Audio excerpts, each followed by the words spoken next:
Thank you, Holy Spirit. Hi! Good morning! Have a wonderful and fruitful day.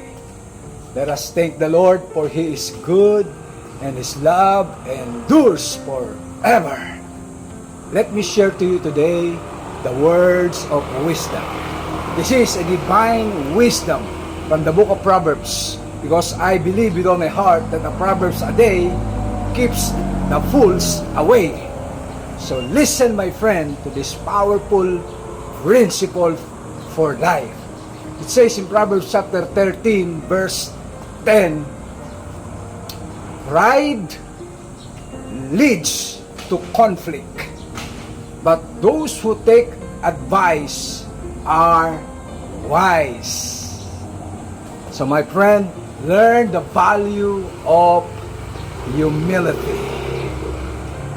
It means you are willing to take an advice from others and willing to take corrections when you are needs to be corrected.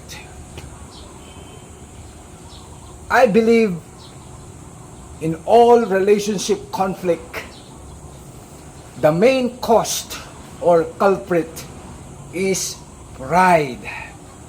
Why? Because when a person always think that he is always correct and think of that he is high about himself, the conflicts will never be resolved.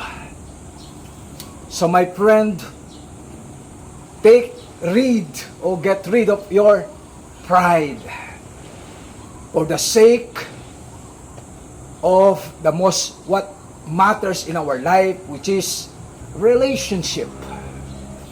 So learn to forgive and understand others' point of view, so that we can live or get along with others for life. So my friend, that's just a reminder to everyone, and I declare shalom, shalom, grace and peace to you, and multiply to everyone.